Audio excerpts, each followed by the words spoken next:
ladies and gentlemen. Welcome to another new episode of the Intoxicated Show. Now, as a teenager, and even now, I go crazy for bikes, cars, and racing. And there was actually a time when I actually wanted to be a bike racer, but that never happened. But today, I have the opportunity to speak to a professional racer, and not just any racer. She is the first Formula 4 racer from Meghalaya and a lovely singer as well. So let's welcome Phoebe Dale Nongrum.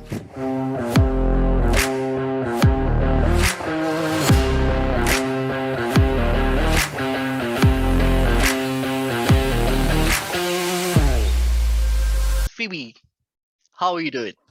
Hi, I'm great. How are you doing? I'm doing good. Women are bad drivers, or women can't drive. What do you have to say to people who say that? Well, I mean, if I have to concentrate on just what they say, then I have to say they're wrong because, I myself am a woman and I think, I'm not a bad driver at all. Started Right. driving at a really early age, and I've never caused any accidents till now, thankfully. Right. Good. Uh, so yeah, I don't see I don't believe in the fact only women are actually bad drivers. For me, I could also say men are also bad drivers. True, true. I've come across a few men who also don't drive that well. So I think it's just that we are so used to having that thought in mind that, oh, women can't do this, oh, women can't do that. So when women can't drive, oh, it's a big issue, it's a woman, she can't drive. It's like that. But if it's a man, it'd be like, what is he doing? Yeah, he's so stupid. That's all they're going to say. So Exactly.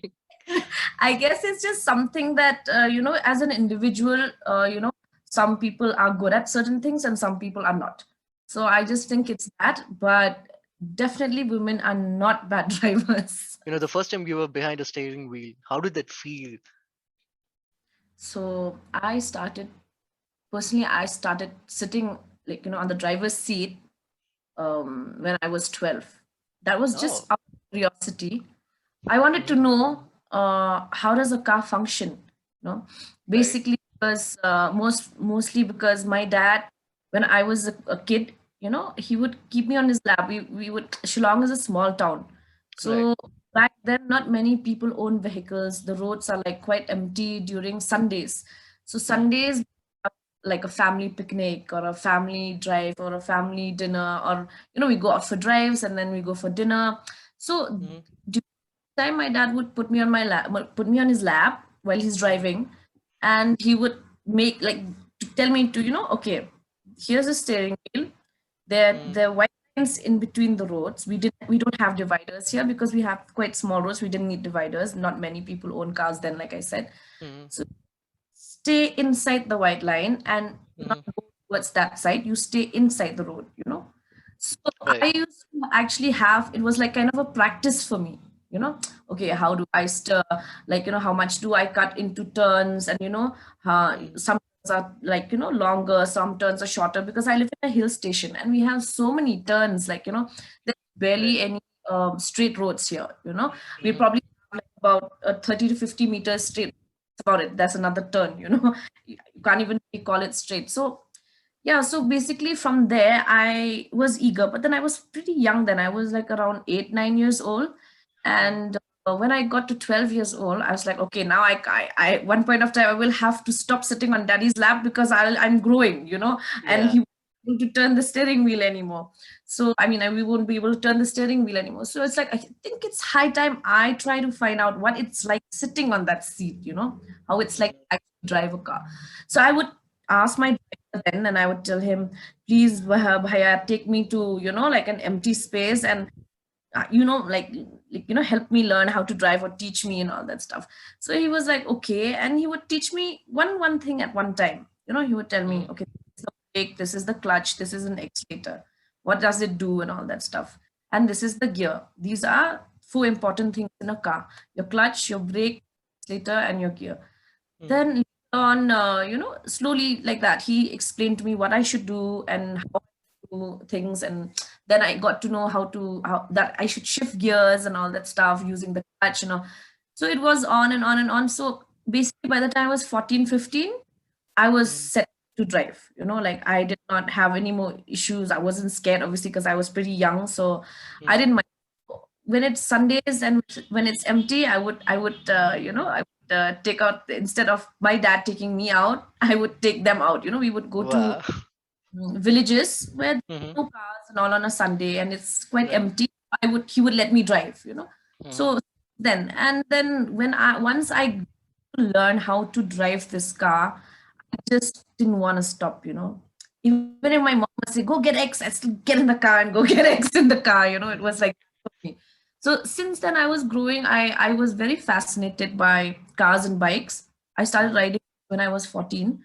Hmm. Unfortunately, I'm quite short, so for me, I couldn't choose biking more often, but I could choose racing in a car because it was much better for me. Hmm. Uh, yeah, since then I've always wanted to be a race car driver. I've always wanted to do stunts in a car. I always wanted to, explore what that machine could do. Right. I always wanted that. But then coming from a small town like Shillong, I was just like, okay, it's never going to happen. Yeah, me being a race car driver. First of all, Hmm. nobody has ever like heard of racing in a car. Like that's what I thought. And I Hmm. was like, okay, I'm still so young. I need to still study. I need to still finish my studies, my higher education. Coming from a place like Shillong, higher education is very important. Hmm. To finish your graduation, to finish your post graduation. All of this is important here. Hmm. To get a proper job and stuff like that. Hmm. Fit into society where you have to have you have to either be an officer, or you have to be a doctor, or you have to be an engineer. You had to Hmm. be some a higher rank if you want to earn well, like have a good life and stuff like that. So basically, Right. and I gave it up back then. Yeah. Right. So, how did you shift to the racing scene? So basically, after my standard 12, sorry, after I was done with standard 12, I moved from Shillong to Bangalore, and lived in Bangalore for over 12 years.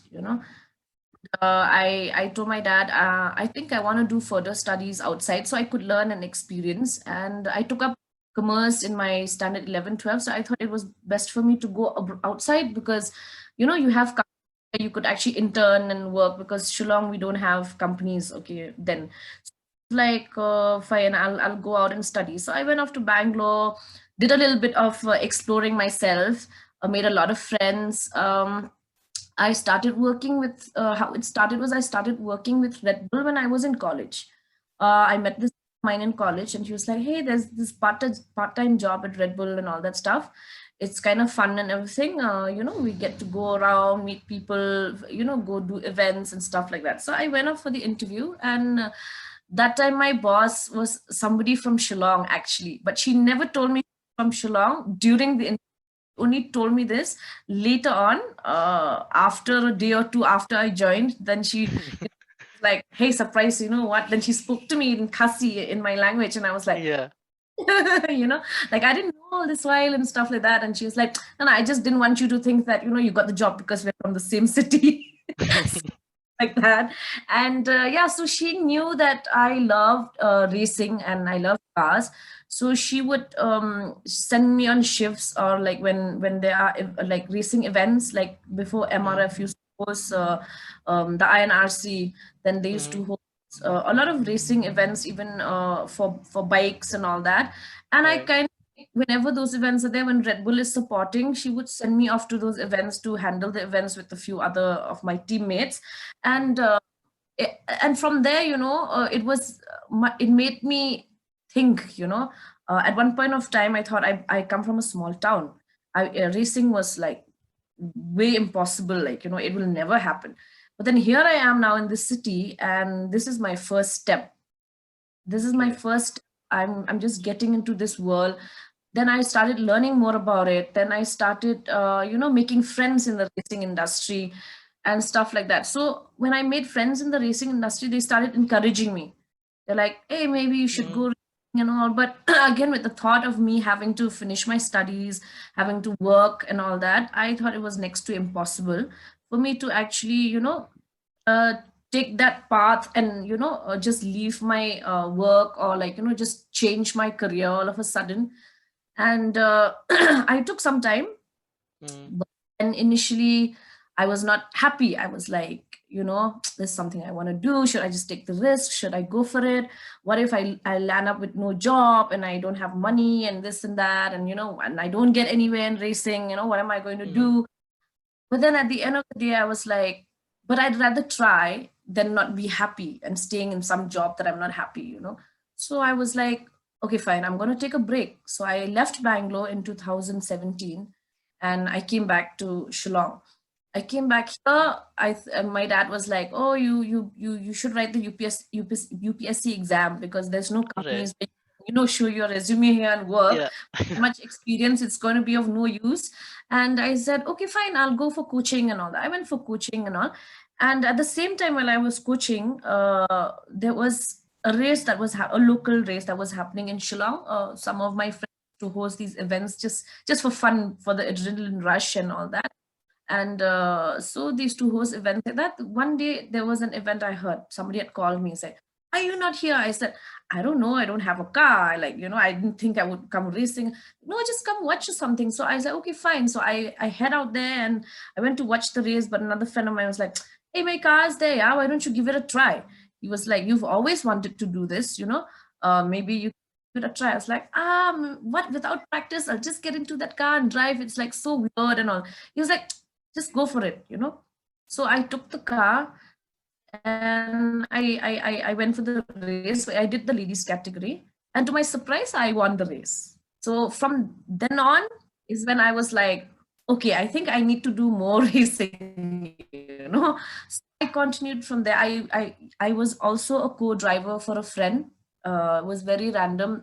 There was a festival of speed in Arunachal, and a friend of mine had called and he was like, "Hey, I saw how you drive. I don't know how you'd go drive, but you think you'd be able to do it?" I said, "Why not? Let's go give it a try." So we went for the Arunachal Festival of Speed, and I was a co-driver then. And to our surprise, we picked up the winners trophy for the Northeast category. We picked up about three trophies. Like, there was an overall trophy, there was a Northeast trophy, and there was an overall winners trophy. So we picked up three trophies. I was co-driving twice. There was also another another race, which was the INRC. One of the rounds happened in Arunachal again. So we thought, okay, let's go and give it a try, and just for the fun of it, let's go try it out. So again, I co-drive for my friend, and again, then also we picked up the winners trophy for Northeast class, and we were second overall. And yeah, that's about it for that. And so from there, I just kept going. I just kept going. Then when it was 2018, there was a call from a friend who's a racer, who I met at the INRC in Arunachal. Told me, check your Instagram. There's someone who's put up a post about the first Formula women's team selection. And I was like, serious? He was like, yeah. I was like, Formula? It's like, yes. I'm like, okay, fine. So I checked the page and I got in touch with them. Then they told me what all is needed to be done. And then the next thing I know, I left for Coimbatore. The next thing I know, I'm in the track, in the car, driving a Formula car for the first time in my life. And there were 60 women for that talent hunt. There were 60 women around the country. And because there were too many women, they couldn't, the process was like a little bit difficult, but they cut down from 60 to 24. And then they selected, out of 24, they selected 12 women drivers, out of which 6 drivers were lead drivers for the team. So, to my surprise, and they selected the drivers based on the best lap timings. And to my surprise, being somebody who's never ever seen a Formula car, or never even got into one before, to my surprise, I made it to the team. So when I made it to the team, I knew that that was something that would change my life forever. You've told us about your, accidents which happened, and you've been driving the regular cars in the race, and now you have gone to Formula 4. Which one do you choose, according to you? Which one do you like personally? Uh, Personally, I think I like the dirt more. Like I like rallying more and maybe autocross more. But What's your then favorite car?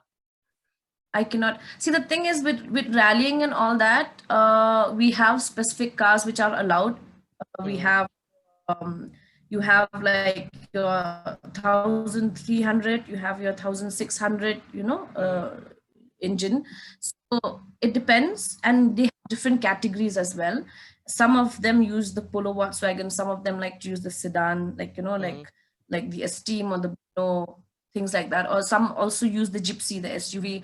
right. So there are different classes categories. So for me, I would say so far right now I've been using a Polo. So I like the Polo, and we modify these cars into rally cars. I'm sure you've seen rally Yeah, cars, how they look like. So right. safety purposes, we have to, do up a little bit, a little bit of modification for safety purposes. So Mm, yeah, I would say dirt more, but also driving a Formula car is very tricky. Also, it is right. not because it's a one-person seater car, Mm, and it's different from the normal cars. The normal cars have your engines in front, and you barely have anything at the back. But with Formula mm, cars, you have engine at the back, so it's a whole different calculation altogether. Your timing, your braking points, mm, feeling your, all of that is different. So I like both, but the only reason why I like rallying more is I think that I could go more faster in a rally car than I could go on a oh, on really? on a Formula car, because Formula cars are like you have a total, let's say, 20 to 30 cars at one time, and you leave the grid, and you're on that Mm, line. But right. then with rally cars, you start off, who's in front of you? Nobody's in front of you. You go flat out, you go all out, like you can do whatever, you can go however fast you want to go. The only times you're going to probably hold your brakes is only when you really need them, or you're cutting into a turn, or stuff like that. Mm, I think rallying is more fun because you can push, you can go flat out. Yeah, sometimes you get traffic jam in in the circuit racing. all Someone right. there's traffic jam. It's like that. So yeah, that's what. So I prefer the dirt more. So, since you mentioned about, you met with an accident recently and you couldn't make it to Mhm. all the races, do you have fears when you were just about to go for a race? And do you have any kind of fears? No, no. You know what? I'll tell you. At the track, sometimes when you're driving itself, because we're all fighting at the track, it's not just the girls who are racing against each other. It's the boys and the girls. A lot of Mm, competition. It's a lot of pressure. The pressure. The boys get a lot of pressure that the girls are chasing them. We get the mm, pressure that we need to chase them. mm, It's competition gets intense. So there are so many crashes at the track. mm, Sometimes you'll be dodging like 4 5 cars and trying to, like, save yourself.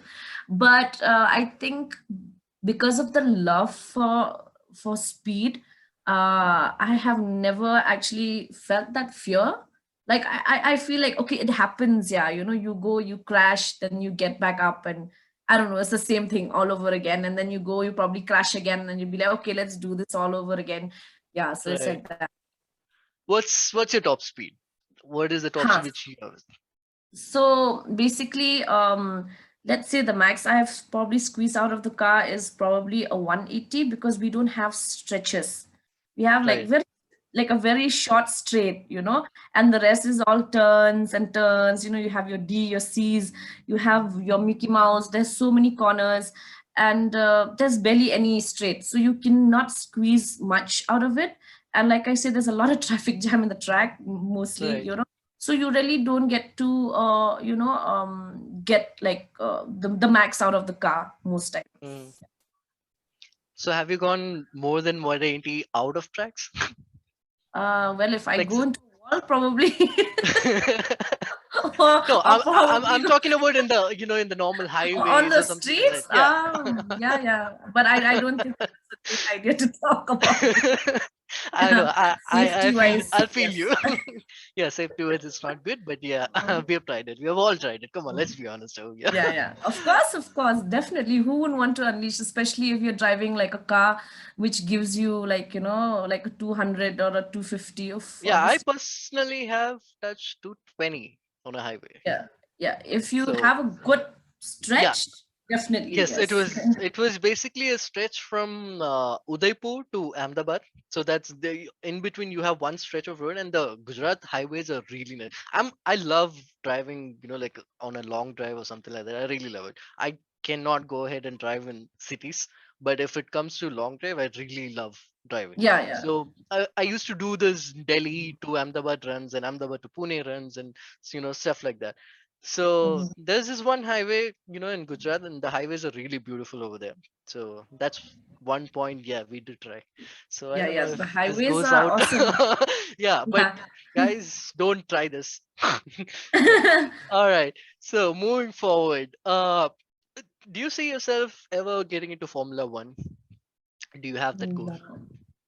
I think, I mean, I would love to say that, yes, I would love to see myself, but then the journey is going to be a very, very long journey. It's going to be a tough one because right now, let's see, just recently, about a year ago, women drivers have come up quite a bit now. And by that, I mean that the motorsports fraternity has started, like, to bring up women drivers in the country, and now they've started to bring women drivers from the age of 13.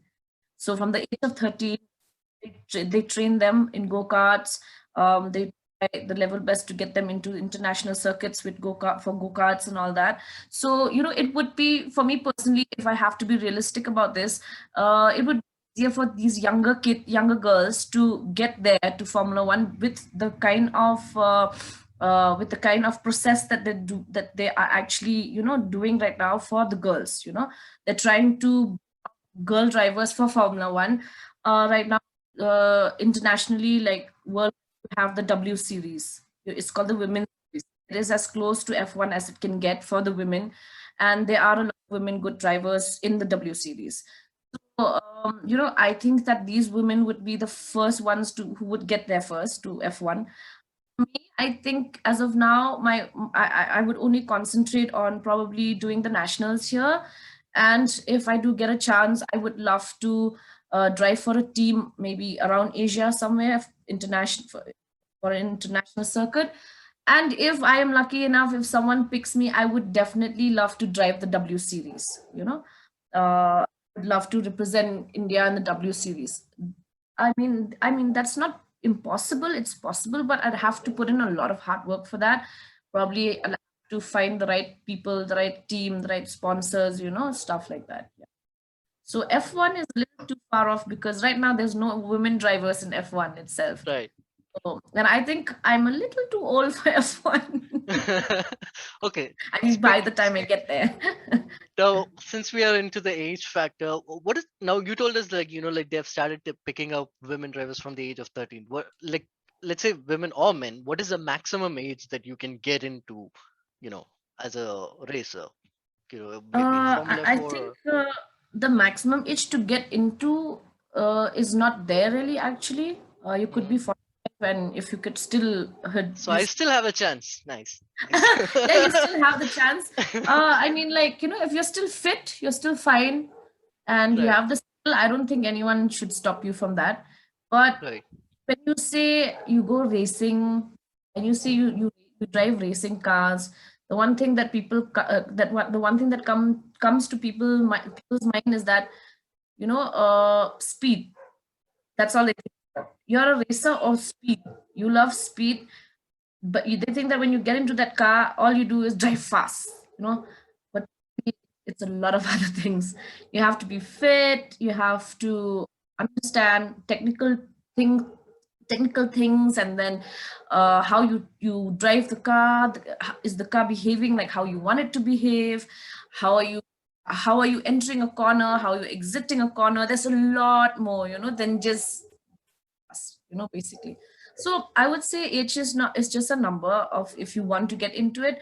But are you capable to keep up? It would be the question. Like, to be really honest, if we get older, we eventually our body gets tired, and you. I can't imagine chasing a 19-year-old in track when you're 45 and your body is not letting you anymore. It gets difficult. So I think it's not about the matter of age. It's about a matter of if you're still fit for it. I mean, nowadays we have people who are 40, 45, they're still fit, and because they keep themselves fit, probably they'd still be able to do so. We have Rohit Khanna, who's been racing for the longest time. He's also not his he's not so young anymore, but he still manages to pick up the national champion, actually, like become a national champion.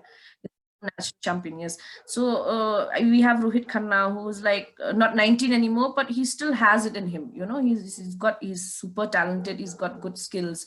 So yeah, I would say age is just a number. If Rohit Khanna can do it, I'm sure others out there So can do it. now, talking about fitness, what is your fitness regime like? How much do you practice, and how's your sessions go like? See, that's the sad part about me. I lack sponsors. I come from a Hmm. very small town. Though I have made noise by myself and come up this far, being a Hmm. woman, I did not stop. Like, I had a lot of people pulling me down. I had a lot of people who would actually come and hug me, but at the same time, that hug wasn't a hug of like, okay, I'll hug you and help you grow. It was more like a hug, I'll hug you and I'll pull you down. But yeah, I'm just somebody who, I guess, I've learned it the hard way, and I just don't give up. It's okay. You put me down today, I'll get back up tomorrow. That's my attitude with life. So it's very difficult because I don't have sponsors, so I do not get to train much, basically. And for me, it's always mostly during the race weekends. I get to the racing track. We have our official and unofficial practice that I make use of those many hours that I get, and I just try chasing everybody. I try catching up to everybody at the track, you know. But I would say that if you really want to perfect your skill and you want to become better, like, training is very important. You need to train yourself. At least before racing starts, at least 2 months you should be at the track. For 2 months you should start training. You should working out and all that. Like, working out is something which needs to be done every day, because you need to be fit, you have the stamina, your reflexes need to be needs to be good. And your eyesight, the way your brain functions, you have to make decisions in a split of a second, within 30 seconds. Forget 60 seconds, 30 seconds, you have to make a decision. If there's a crash, what do you do, you have to check your sights. You don't know who's coming for you, stuff like that. So it's very important. You have to be aware. So the kind of food, the exercise you do is really important, and also time at the track is very important. Correct. Now, since you mentioned about like people pulling you down, and I think it's very fair to say that this racing itself is a very you know uh, it's it's a very men handled industry, or like you find majority, you find men in this racing scene altogether. Now that women are coming into the scene as well, have you ever faced any kind of sexism even during the when it comes to the racing industry altogether? One thing about the racing industry is, once you put that helmet on, nobody knows if you're a man or a woman. You know, Right.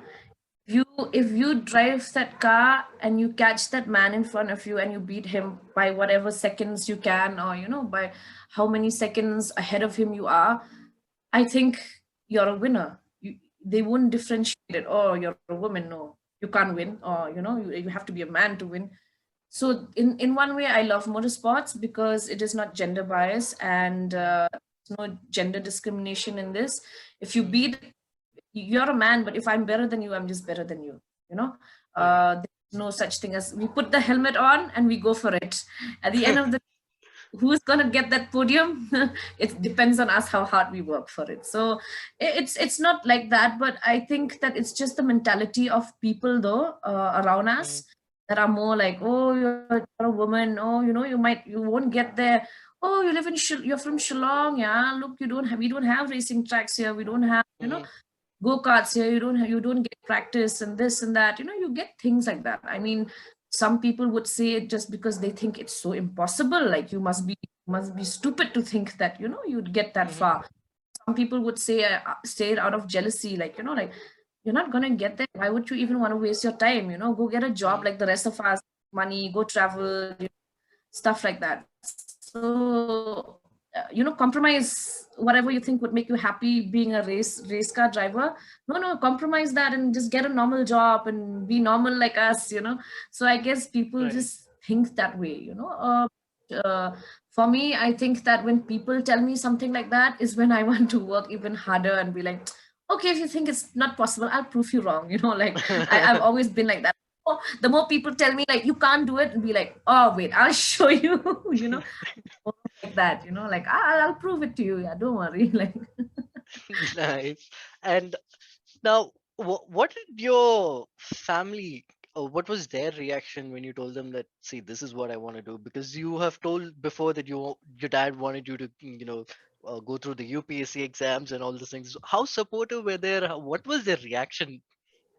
so initially they thought that this was just going to be my, like one time, two time kind of thing. Like, okay, she's always, because I've always known that I've always wanted to be a race car driver, but Mm-hmm. they, parents that work for the government here, like they don't see that as something which is possible Mm-hmm. also. So they're like, okay, she's just young, she has a dream, Mm-hmm. everyone of us did at one point, and at the end, here we Mm-hmm. are for the government, probably something like that. But then neither did they not give me support. They did, Mm-hmm. but at the same time, they just didn't think that I would get this far probably. Right. And I every time I go to a race, I would not tell them. I would tell them the night before, mom, Okay. tomorrow morning I'm leaving at 5 a.m. They're like, where are you going? I'm like, I'm going for a race, and I'll be back in 2-3 days time wherever I have to go travel. So by the time they process that, they by the time they would have that chance to tell me no, yes, whatever, I'm by the next morning I'm gone. Like, I'm up and I'm gone. So I would So, to them, yeah, I would do that to them because I didn't know which was the best way for me to to convince them at that point of time, unless and until I get there, mm-hmm. I racing, and then I come back with the trophy, then probably I could change their minds.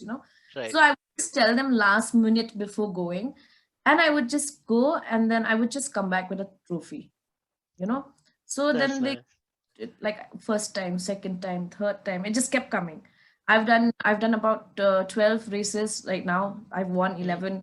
So it's like that. Like, I just kept going, coming back with the trophy. So eventually at one point of time they got used to it, and then suddenly I made it to the Formula 4 team. So that was Mm-hmm. something big for somebody from my state, especially where people do not even look at motorsports as something that you could take up as a career, or you could even get there or become a race Mm-hmm. car driver. So my parents have just been they've not, like, since then, like, they've been quite supportive. Like, now they're just like, okay, she's gone, where are you going tomorrow? I'm going Right. racing there. Like, I just tell them season started, I'm leaving. So it's not a problem with them anymore right now. But initially they were like, you need to find a job, you need to get a job, you need to finish your studies. That Right. was actually when I did not have the chance, or did not have an opportunity where I could, talk to someone about racing, or even had any clue about how the racing world works. And I did continue with what I liked. So that's when I came back, I told my dad, okay, I'll write the prelims, but please give me a break. Like, give me 1 year's gap, just 1 year out of that time when I've studied, I've worked. I just want 1 year break. Mm-hmm. 1 year I will go racing. And if I make it, fine. If not, then I'll go and study again and I'll write the UPSC exams. But then, yeah, but then I guess I'm here now, so I didn't have to Do write the they exam. still tell you to take the No, exams even now? No. not Wonderful. anymore. Let's Yeah. let's talk a little bit now about you know Shillong, Meghalaya, the entire Northeast. Like this, there are a couple of questions I wanted to ask you, which, like I told you before, like I have a lot of friends back in Delhi when I was, I was in Delhi for about like 6, 7 years, and I used to live. I don't know if you've been to Delhi. Have you been to Delhi? Yes, yes, of course. Yeah. So I'm pretty sure that you know a place called Safdarjung Enclave. That it Okay, used to huh. be.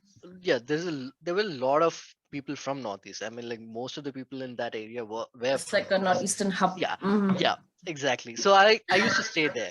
So I had a lot of friends from Northeast, from like from Shillong. I have friends from Assam, Arunachal Pradesh, and I had friends from Sikkim, all over Northeast. Now Uh-huh. there are like two things which mainly got into my attention. One was, like, for an example, right now the rest of the India is getting into the K-pop culture, or the Korean drama culture. They're just Correct. getting into it. This is, I'm talking back in way back in 2010. They Mhm. People from Northeast were already there. They were already, like, that trend was already there in them. I've noticed this thing, that they're actually a 5, 6 years forward than the rest of the India is. How Correct. is that happening? Where is that coming from? And the second thing attached to this question is another thing which I have seen personally, is the kind of racism.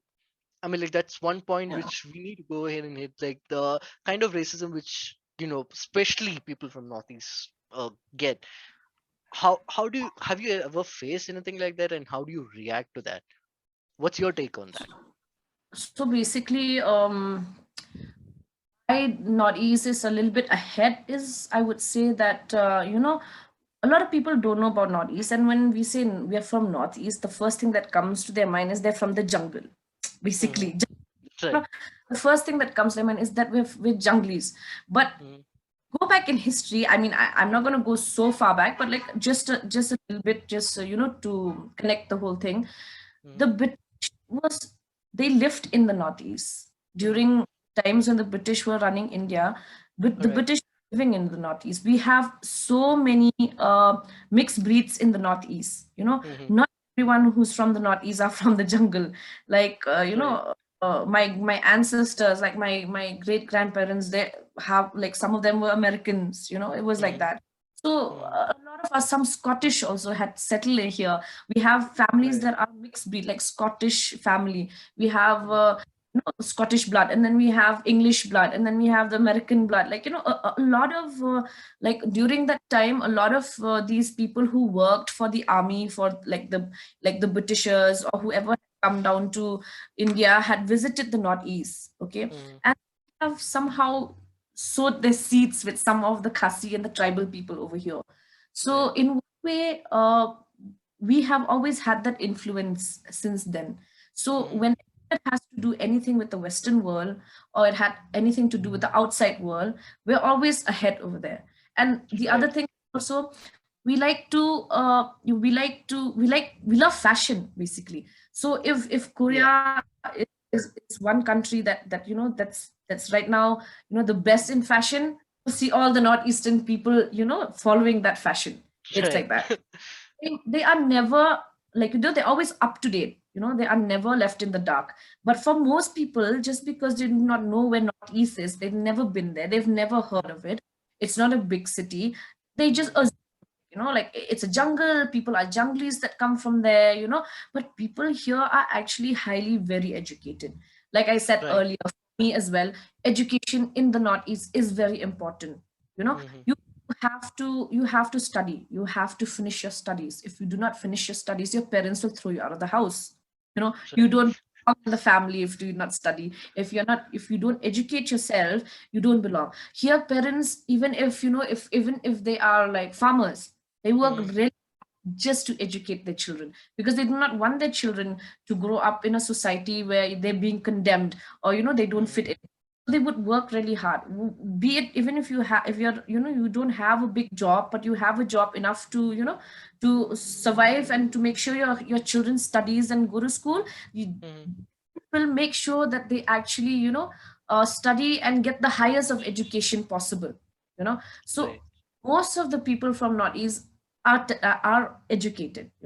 There wouldn't be one household that that the kid didn't go to school, and he's just Mm. sitting down. I mean, if the kid was like that, I'm sure the parents would have thrown him out by now. So it's very strict. What I'm trying to say is parents here are very Right. strict. They make sure you study.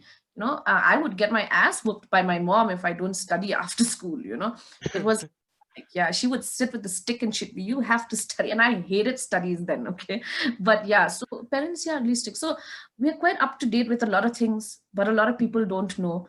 And when it comes to that culture that you were saying, how come, like, every time they follow this culture, that culture, or they see, they get inspired, and then they also, tend to keep up with that, it's Mm. because we're so used to this from before, like, from like the from ancient ago, like, when these people had come to Shillong and all that, there was always an influence of the other outside world to us, so that way.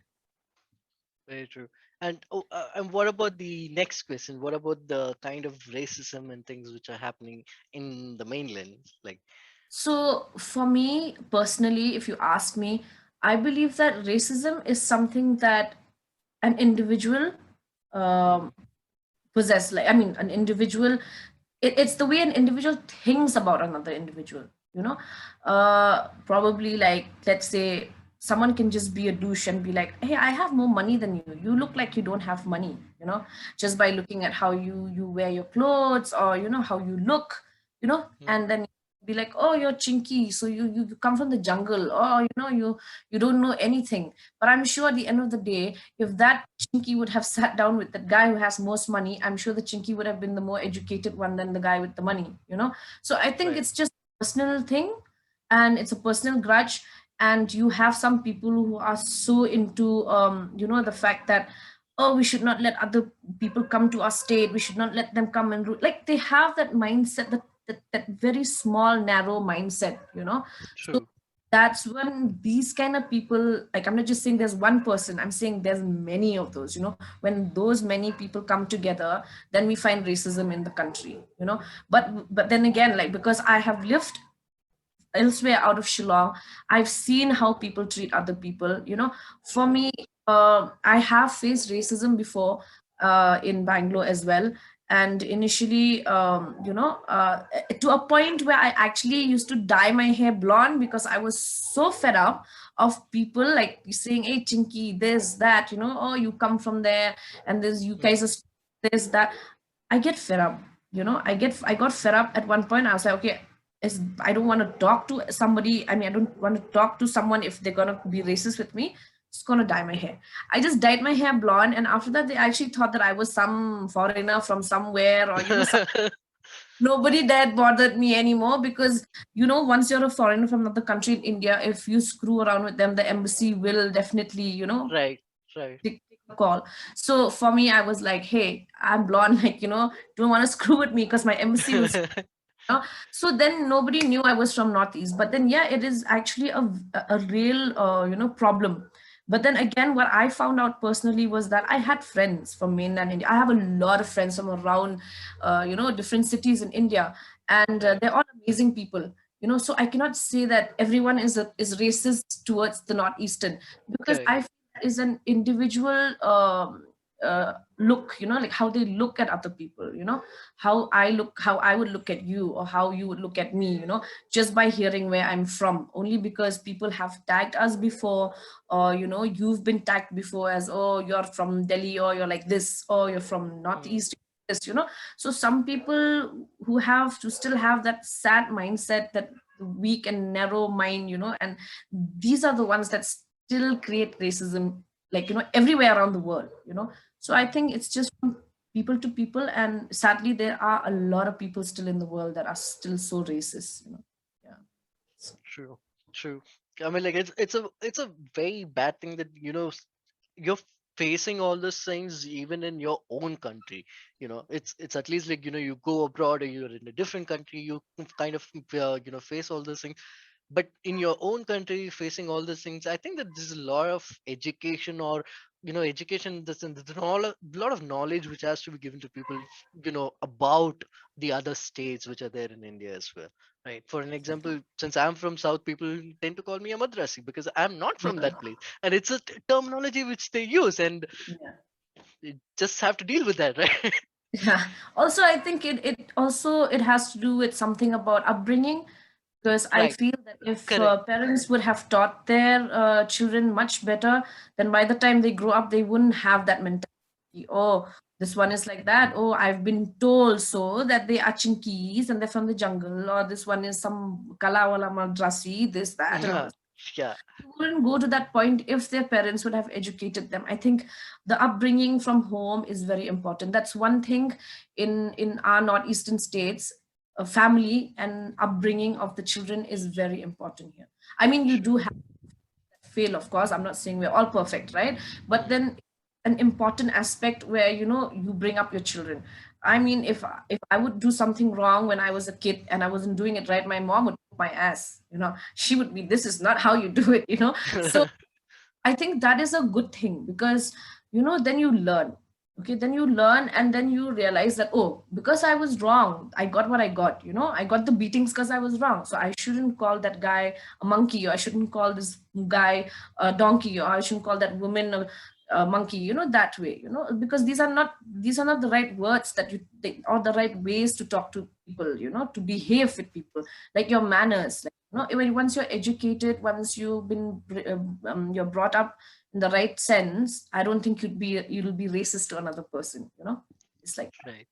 Well said. Well said. Now let's say that you are right now a kind of role. You are a role model for almost all the women in, especially in Meghalaya. You, because you're the first one out of there who has proved yourself in track, and you've become the first women racer from Meghalaya.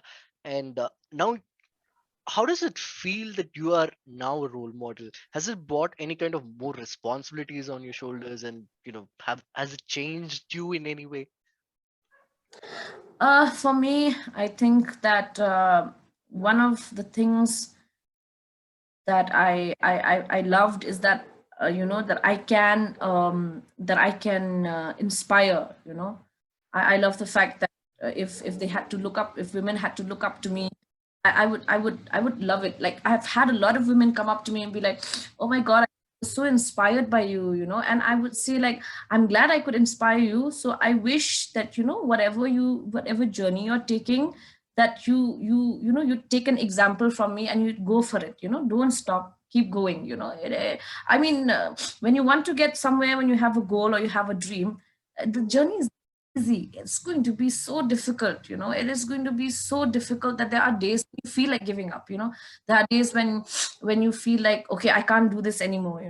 This is it, for me. But then you should just let those days pass. Let those days pass, because those are just one of the days where you think you can't do it anymore. But if you don't give up, you let those days pass, eventually you will get to a day where you're going to be, oh my God, I actually got through all of that. I didn't give up, I kept on going, and here I am now. So basically, for me, what I believe is that consistency is key. You have to be consistent with whatever you're doing. Practice also is needed, because practice makes perfect, be it whatever you're practicing. If it's a job that you love, if it's anything, whatever job you've taken up, you need to practice, because when you practice, mistakes, and when you make mistakes, then you can correct yourself. And once you correct yourself, then the next time you come through the same thing again, you're going to know exactly how you're going to deal with it. Right. You'll So be more prepared that way. yes, you'll be more prepared. So if people would come to me and tell me that, oh, you inspire me, I would love to have a chat with them for 5 minutes or so. I would say, what do you Mm. do? What are you doing? What are your dreams? If I have the time, obviously, I would talk to them and I would tell them, yeah, please continue. It doesn't matter how hard it gets, because, and in one way, I like to see people smile. That's something about me. I've being a kid before also, I was always this kid, like, if you have a toy and it's broken, I'll be like, oh, so sad, I'll give you mine. It's like that. I've always been one to share. I've always loved to share. And yeah, so I would say that it's right now, whatever I've achieved so far, however far I've come, it has not changed me at all. I'm still the same person that I was before I got here, only because I would say that the journey hasn't been easy.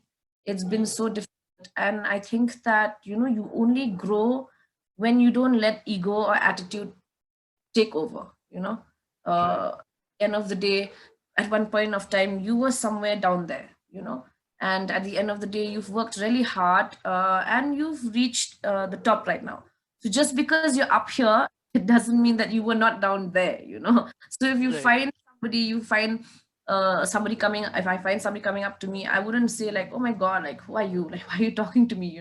I wouldn't be that person. And I've never changed a bit at all. And my friends, I think they know me really well, and they'd be like, oh my God, you're celebrity. And I'm like, please, that's just a word.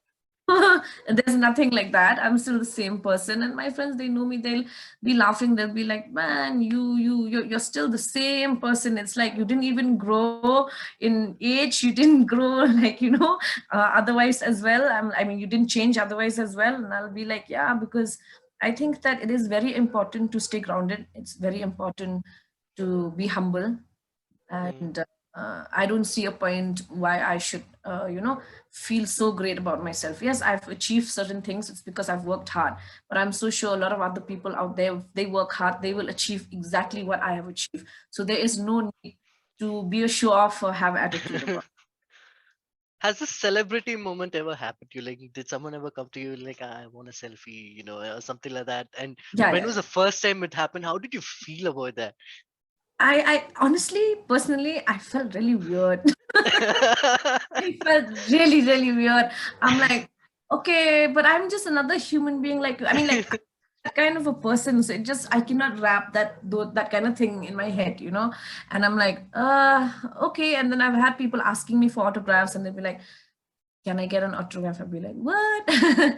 But then yeah, it gets awkward for me, I guess, because I don't, though I've achieved so much, and I mean, sometimes even the fact that I have achieved so much, it I cannot wrap that around my own head, is because basically maybe because I'm so used to being grounded that I'm like, okay, like, I don't I don't get the hang of all this and at all. But yeah, sometimes I find like really nice people, and they talk to me, and they'll say, I want an autograph, or can I take a picture with you? I would love it, like, I would love it. Yeah, only because I know that I probably inspired them, and probably they feel more, Mhm. like, lighthearted, and they feel, okay, maybe I also can do this, I can get through this, things like that. So I love to I love the fact that I can inspire people. No, but now that you have achieved a celebrity status, and like one thing which also comes with that is a stalker moment. Have you ever had any kind of those Yeah, yeah. moments? Even when I didn't get here, I always had a lot of You are okay. like people curious, just people curious about what I'm doing in life, like what Mm. are the things I do in life and all that. Yeah, yeah. I mean, I Was think there any everybody. incident which got really creepy, and like you had to take like extreme measures? Yeah, there was this one time when I was in college, in Bangalore. I don't Uh, even know the person till now. The person was so smart that I just could not trace that person. I tried in every way I could, but I even got my friends who had fathers who were cops in Bangalore to, get the phone number to trace this person back. I just couldn't find the person. Until now, I don't even know if he's still stalking me because I haven't found this person at all. And this person was really, really smart, but it got kind of scary at one point because this person kept stalking me. I kept blocking the number, then again, like from some number, the numbers kept coming. And then mm, one point I kind of panicked, so I told a lot of friends and all that, and they started contacting this person and started saying stay away and all this. And this person got angry. He was like, oh, you think, I know you, and I know where you live, and I see you every day when you go to college and all. I'll come one day and kidnap you and all that stuff. He used to tell me and oh, stuff.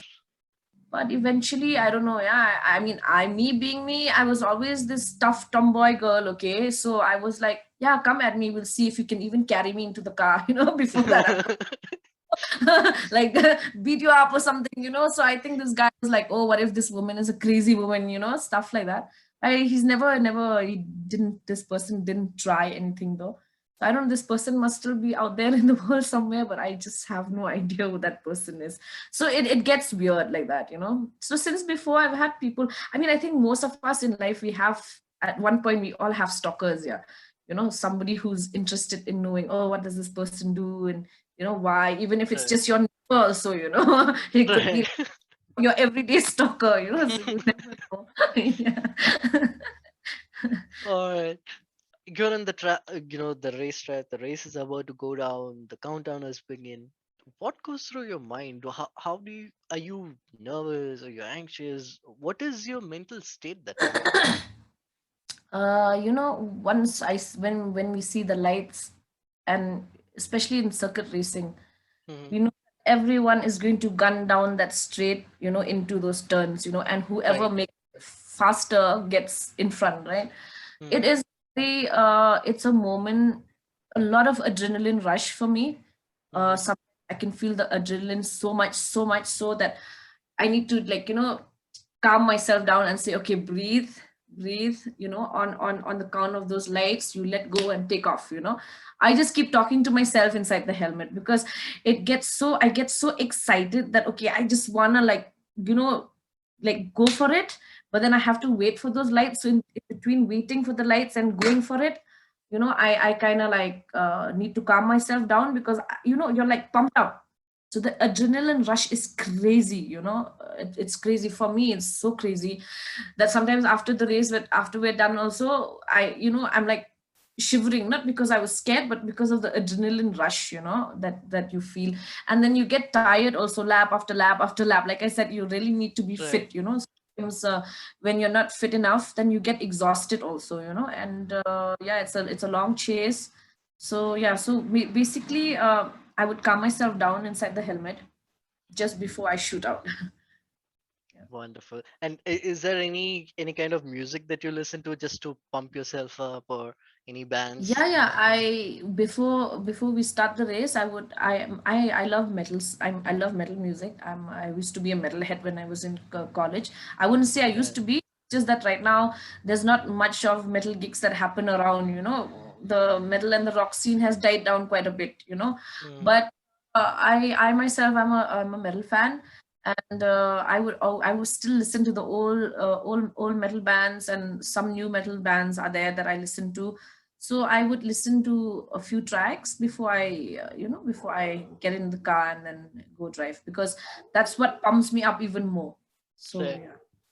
That's something which I also do before I go into a live stream or something like that. I love, those kind of, like Metallica and all those days, Evanescence, Yeah. and those are the bands Yeah. which I love. I still love them, like, so I have a playlist. I just go listening to them just to get pumped up, and you know and Yeah. so, when I was checking out your Instagram, one thing which I saw is like, you're an amazing singer.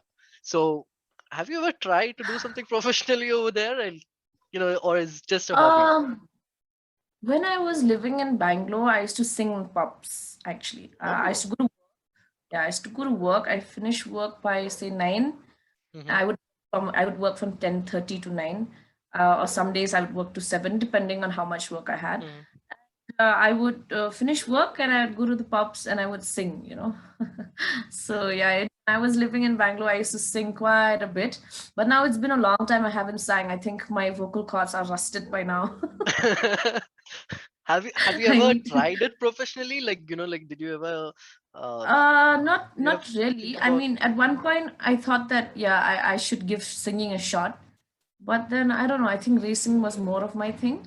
But yes, I mean, if someone would love to record, or someone, see, I don't write songs. Okay, I don't Right. know. I'm not somebody who's going to write. If someone gives me a song and someone's there to produce, I'll sing. It's like that. But Yeah. I've never really thought of a profession though. Yeah. But yeah, if I get the chance, why not?